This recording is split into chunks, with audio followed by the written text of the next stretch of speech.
प्यारे बच्चों, एक दफ़ा का जिक्र है कि एक खूबसूरत घना जंगल था। उस जंगल में ढेर सारे जानवर रहते। उस जंगल की खूबी ये थी कि तमाम जानवर एक दूसरे के साथ दोस्ताना माहौल में रहते।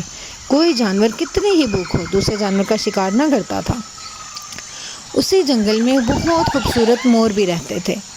वो मोर अपने रंग बिरंगे परों को फैलाए आज़ादी से सारा दिन दाना दुनका खाते। उनको किसी से कोई खतरा ना था। लेकिन उसी जंगल में एक खौफनाक भेड़िया भी रहता था, जो सबके सामने तो बहुत शरीफ और दोस्ताना सा लगता, लेकिन हकीकतन वो खूनख्वार था। वो मोरों का शिकार करना चाहता था। वो अपने जहन में ये ख्याल सोचता रहता कि मैं एक एक करके तमाम मोरों का शिकार करूँगा। उसको उनके रंगीन पर बहुत पसंद थे।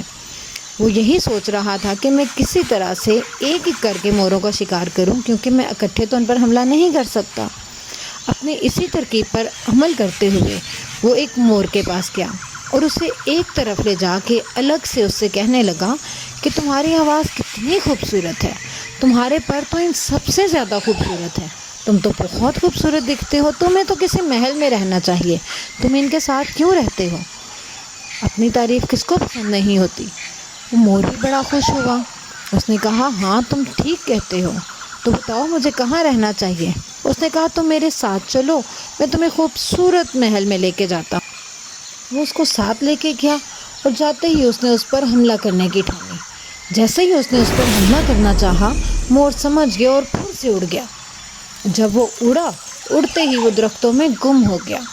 अब तो मोर ने सोच लिया कि इस भेड़िए को सबक सिखाऊंगा। उसने तमाम जंगल के जानवरों को इकट्ठा किया और उनको बताया कि किस तरह से भेड़िए ने उसका शिकार करने की सोची। अब तमाम जानवरों को बहुत गुस्सा आया कि भेड़िए ने इस जंगल का असूल क्यों तोड़ा। क्या वो जंगल के कानून से वाकिफ़ ना था कि वहाँ किसी भी दूसरे जानवर का शिकार नहीं हो सकता, बल्कि उल्टा उसने दोस्ती के नाम पर धोखा दिया। तो बच्चों, अब भेड़िए को तो उसकी सज़ा मिलनी चाहिए थी ना, इसलिए तमाम जानवरों ने उसे जंगल से निकाल दिया। अब वो बेचारा जंगल से बाहर सारा दिन चीखता चिंघाड़ता भूखा प्यासा सारा दिन रहता, ना उसको वहाँ कुछ खाने को मिलता और ना पीने को। तो इस तरह से उसको धोखा देने की सज़ा मिल गई।